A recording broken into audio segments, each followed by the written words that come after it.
toutes, j'espère que vous allez bien. On se retrouve dans un live, je vois qu'il est 20h55. J'espère que vous allez bien. Si vous regardez ce live en live, faites-moi un coucou quand vous arrivez sur ce live. Et si vous regardez ce live en replay, n'hésitez pas à me mettre un hashtag replay et dites-moi si le sujet d'aujourd'hui vous parle. Parce qu'aujourd'hui, on va parler des conditionnements. On va parler des conditionnements et de l'impact monumental que les conditionnements ont sur nos enfants. Les conditionnements ont un impact sur nos enfants. Ils ont aussi un impact énorme sur notre parentalité. Ils sont souvent ce qui nous conduit à utiliser justement des formes de violence, donc la manipulation, les mots blessants, la violence physique, la violence verbale, pour pouvoir justement faire rentrer dans le moule les enfants, faire rentrer justement les enfants dans ces conditionnements. Voilà, on est souvent amené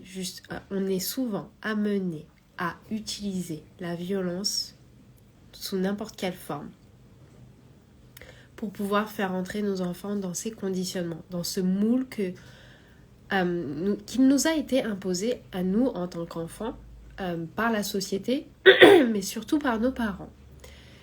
La parentalité, au jour d'aujourd'hui, la parentalité que vous allez mener au jour d'aujourd'hui, et la parentalité, je suis sûre que vous voulez mener, c'est de permettre à votre enfant d'être confiant, c'est permettre à votre enfant de suivre son intuition, c'est permettre à votre enfant de suivre ce qui lui le drive, ce qui lui plaît, ce qui lui le motive. Vraiment une connexion profonde à son essence.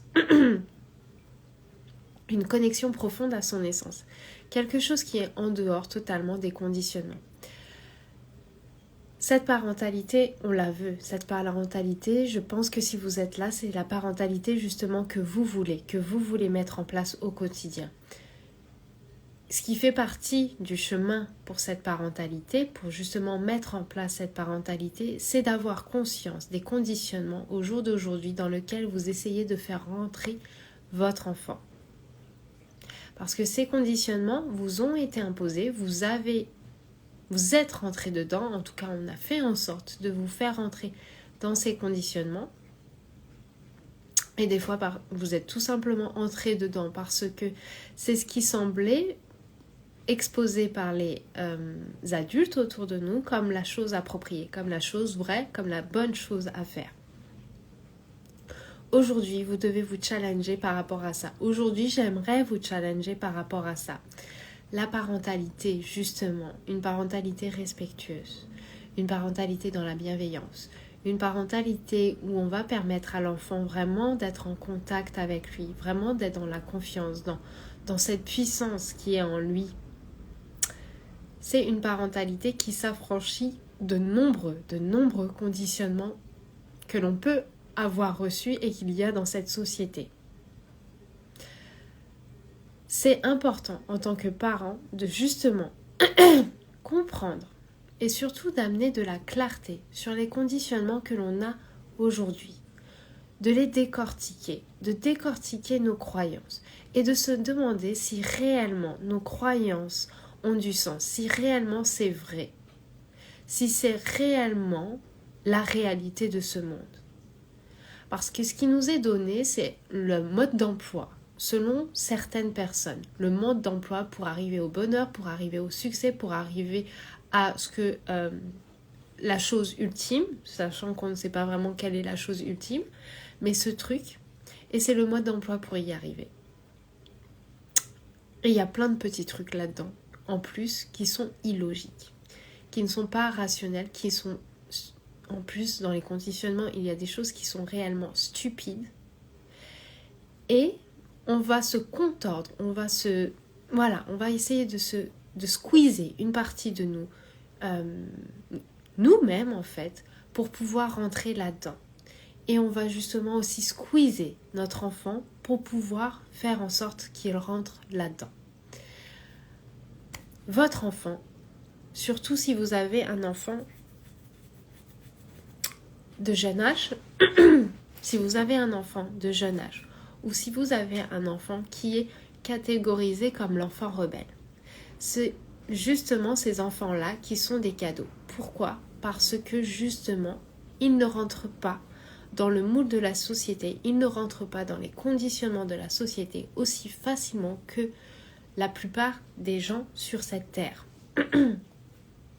Ces enfants rebelles sont un cadeau parce que justement, ils vous confrontent à analyser vraiment quels sont, si vous êtes en accord justement avec les conditionnements que vous mettez là. Et si vous êtes en accord avec justement ce qu'il y a derrière ce conditionnement, sur le fondement de ce conditionnement, ce n'est plus un conditionnement. C'est autre chose. Vous transférez, vous apportez la valeur à votre enfant. Vous lui apportez une de vos connaissances qui, pour vous, parce que vous l'avez expérimenté, parce que vous avez su justement la confronter à d'autres choses, à d'autres modes de fonctionnement, à d'autres personnes, vous savez qu'il y a de très très fortes chances que ça soit ça la vérité. Mais vous avez toujours en tête aussi qu'il y a de fortes chances que ça soit ça la vérité. Il y a de fortes chances. Il y a l'espace de temps pour pouvoir explorer d'autres choses que peut-être votre enfant va vous montrer. C'est difficile de vous donner des exemples parce qu'il y a tellement de conditionnements par rapport à tellement de choses dans cette société. Vous pouvez prendre par exemple les conditionnements par rapport à la beauté, vous pouvez prendre les conditionnements par rapport au succès, vous pouvez prendre les conditionnements par rapport à l'intelligence, vous pouvez prendre les conditionnements par rapport au mariage, vous pouvez prendre les conditionnements par rapport à la valeur des êtres humains sur cette terre. Vous pouvez prendre les conditionnements par rapport au racisme. Tellement de choses que vous pouvez regarder. Et votre enfant va vous poser les questions. Votre enfant va vous confronter à ça. Et c'est à vous de vous poser la question dans la situation où vous vivez ça avec votre enfant. Vous posez la situation, est-ce que là, je ne suis pas tout simplement dans un conditionnement? Est-ce que là, je ne suis pas tout simplement en train de lui transférer un conditionnement? Est-ce que je suis d'accord avec ce que je suis en train de lui transférer là? Est-ce que j'y crois réellement? Est-ce que c'est quelque chose qui est en accord avec mes valeurs? Est-ce que c'est quelque chose qui est en accord véritablement avec moi? Ou c'est juste que je suis en train de transférer ce qui m'a été passé, ce qui est aujourd'hui une prison aussi pour moi? C'est à vous de faire cette analyse. Je vous donne un exemple très simple, ok? Mais je pense qu'il va être parlant et qui va vous aider à voir de quoi je parle là, à voir de quoi on parle et à voir aussi sur quoi vous devez l'appliquer chaque jour dans votre parentalité. Je vous donne l'exemple du langage par rapport aux zones intimes des enfants, ok? Imaginez, et j'ai vu, je crois, une story passer sur ça, sur ce sujet justement sur internet, et je pense que c'est ça qui m'a fait penser justement à ce live. On va prendre cette situation que j'ai vue. Je crois que j'avais vu justement dans une story de je ne sais plus quelle personne que justement il y avait une maman qui se retrouvait confrontée à son fils qui voulait appeler son chien pénis. Au lieu de, qui voulait appeler son chien pénis. Et elle était confrontée au fait de lui expliquer que ce mot-là, pénis, est tout simplement un mot comme tous les autres, qu'il décrit une partie intime qui est on sait quelle zone. Et en même temps, elle se retrouvait confrontée à lui dire que c'est un mot qu'il ne pouvait pas utiliser justement pour nommer son chien. Voilà l'absurdité du truc. Alors, vous aurez toutes les raisons derrière, en effet, de dire à un enfant que c'est pas forcément le nom le plus approprié pour un chien, mais j'aimerais rebondir là-dessus, parce que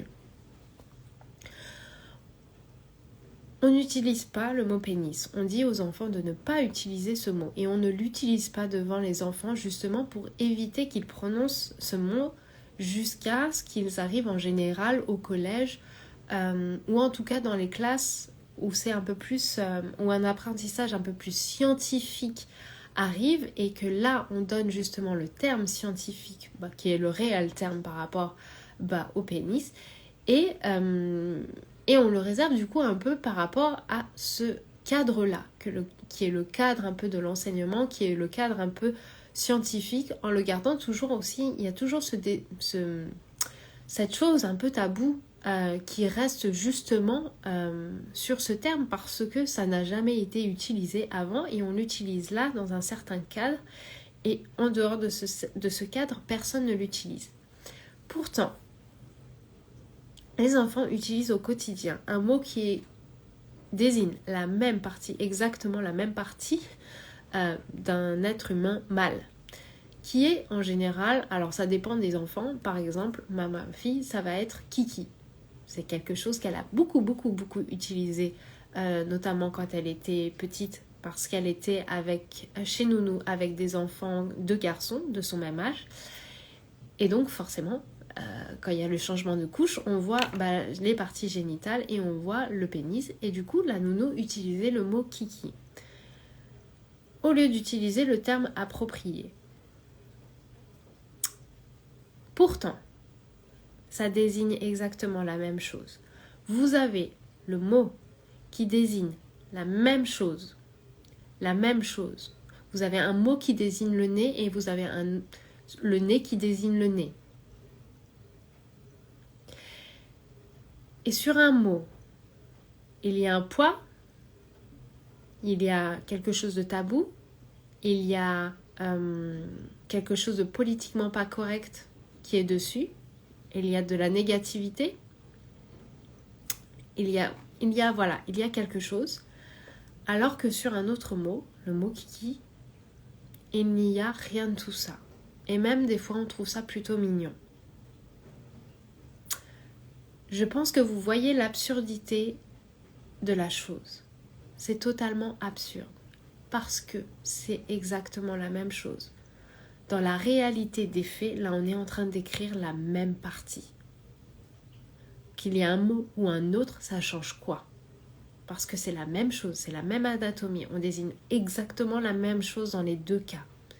Et pourtant, il y a un mot sur lequel on a mis un conditionnement, que la société a mis un conditionnement. Peut-être aussi c'est la religion qui a mis un conditionnement là-dessus, je ne sais pas. Mais en tout cas, quelque chose a fait qu'il y a ce conditionnement sur ce mot qui fait que c'est pas un mot à utiliser. C'est pas un mot qu'on devrait utiliser en public, c'est un mot qui est tabou, c'est un mot qui ne devrait pas être prononcé dans notre bouche. Et même s'il est dit dans notre bouche, c'est quelque chose de sale. Alors que si un enfant utilise le mot Kiki, si j'utilise le mot Kiki, il y a rien de tout ça. Rien de tout ça. C'est la chose des plus étranges, là. La chose des plus étranges dans les conditionnements. C'est que les conditionnements que l'on a aujourd'hui dans cette société, la plupart n'ont aucun sens. N'ont aucun sens. Et pourtant, on le fait, et pourtant, on le répète, et pourtant, on le transmet de génération en génération. On met cette prison sur nos enfants, ces mots que l'on ne peut pas utiliser, alors qu'on peut utiliser un autre mot qui désigne exactement la même chose. Et on met ce poids émotionnel, parce que oui, on peut donner la conscience aux enfants que justement ces mots, au jour d'aujourd'hui, dans la société, même s'ils désignent exactement les mêmes parties de l'anatomie humaine, sont vus par certaines personnes comme quelque chose d'un peu offensant, quelque chose qui peut les mettre mal à l'aise, ok. Mais si on est en train de dire, on peut apporter cette conscience, à l'enfant et on peut lui donner les clés, entre guillemets, par rapport à l'interaction sociale globale. Globale, voilà. Sache que ce mot, ça désigne la même chose, mais en effet, pour certaines personnes, c'est quelque chose d'offensant. Pourtant, ça ne devrait pas, puisque voilà, tu vois, on utilise un autre mot qui désigne exactement la même chose. Pourquoi c'est comme ça? Je ne sais pas. Je ne sais pas réellement. Mais c'est comme ça. Ça, c'est différent de dire à un enfant, tu ne dois pas utiliser ce mot. Ce mot, c'est sale. Ce mot, c'est pas quelque chose de prononciable. C'est totalement différent. L'approche est totalement différente. Dans un premier cas, c'est juste quelque chose que l'on transmet à l'enfant comme une clé, entre guillemets, générale par rapport à l'interaction sociale. Dans l'autre cas, c'est réellement un conditionnement. C'est réellement une prison. C'est réellement un poids que l'on met justement sur l'enfant. On met sur ce mot un poids. Et on met en même temps sur cette anatomie un poids. Parce que pourquoi on ne peut pas prononcer ce mot par rapport à cette anatomie? Parce que dans d'autres cas, on peut le dire. C'est pas cohérent. Il y a quelque chose qui est complètement flou après. Et c'est pour ça que... Pardon. Pour la plupart après des enfants, des adultes qui grandissent dans le monde, il y a des choses qui sont floues, qui sont ambiguës, ils ne savent pas où se positionner, ils ne savent pas où mettre le pied parce que justement tout et n'importe quoi leur a été dit. La même chose et son contraire leur a été dit à travers des conditionnements. Combien de personnes aujourd'hui se retrouvent par rapport à leur sexualité, à avoir ce désir, oui, d'explorer les choses, d'aller un peu plus loin, d'aimer ça, et en même temps d'avoir ce poids de, ouais, c'est peut-être quelque chose de sale, c'est peut-être quelque chose dont on ne doit pas parler, c'est peut-être quelque chose qui ne doit pas être fait. Il y a aussi... Ah, j'ai quelque chose dans l'œil. Il y a ce poids qui est donné et cette ambivalence et ce flou total qui est transmis aux enfants. On est là pour leur transmettre la clarté, pas pour leur transmettre du flou.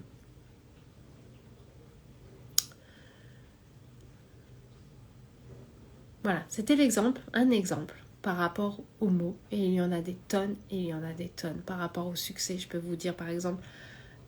pourquoi le succès, pourquoi vivre la vie, gagner sa vie, ça doit être le salariat et pas l'entrepreneuriat. Donc 90% des cas, ce qu'on présente aux enfants, ce qu'on présente à la fin du lycée, dans beaucoup de cas, et même dès le plus jeune âge, c'est le salariat qu'on présente. Et pourtant, il existe d'autres formes totales, d'autres formes qui sont beaucoup plus en accord, pour beaucoup plus, enfin, je dirais pas beaucoup plus, parce que là, c'est un jugement, mais qui sont en accord avec de nombreuses personnes sur cette terre, qui sont en accord avec de nombreuses personnes parce que c'est une façon de faire qui est plus adéquate à ce qu'ils veulent dans leur vie, qui n'est pas forcément uniquement l'argent, mais aussi d'avoir du temps libre, aussi d'avoir un emploi du temps souple, aussi d'avoir du temps justement avec les enfants, aussi de pouvoir s'adapter en fonction des phases justement de notre vie. Et là-dedans, une des solutions, c'est l'entrepreneuriat. Là-dedans, ce qui peut être beaucoup plus en accord avec certaines personnes, c'est l'entrepreneuriat et pas le salariat. Et pourtant, dans les deux cas, vous gagnez votre vie. Vous pouvez gagner votre vie. Donc, voilà, c'est un conditionnement. Mais vous en avez des tonnes par rapport à la beauté, par rapport à ce que devrait être une femme, par rapport au rôle de mère, par rapport à tout ça. Tout ce qui vous a été donné au jour d'aujourd'hui, tout ce qui est ancré en vous, dans votre façon de réfléchir, dans votre façon d'agir. Vous devez vous poser la question, ok, est-ce que je suis réellement en accord avec ça? Parce que ça m'a été donné, oui, c'est vrai, ça m'a été donné, ça a été le cadre que l'on m'a donné justement pour pouvoir vivre en interaction avec les autres quand j'étais enfant, parce que c'est comme ça que mes parents le vivaient, mais au jour d'aujourd'hui, maintenant je suis adulte, maintenant j'ai une différente vie, maintenant je suis leader de ma vie aussi. Est-ce que ce qu'on m'a donné là, ce cadre que l'on m'a donné, ces conditionnements que l'on m'a donnés, est-ce que c'est quelque chose qui est réellement en accord avec moi? Est-ce que c'est quelque chose qui a réellement du sens? Est-ce que c'est quelque chose dans lequel je souhaite réellement aller? Peut-être pas. Et dans beaucoup de cas, ça ne sera pas le cas, justement. Dans beaucoup de cas, ça ne sera pas le cas.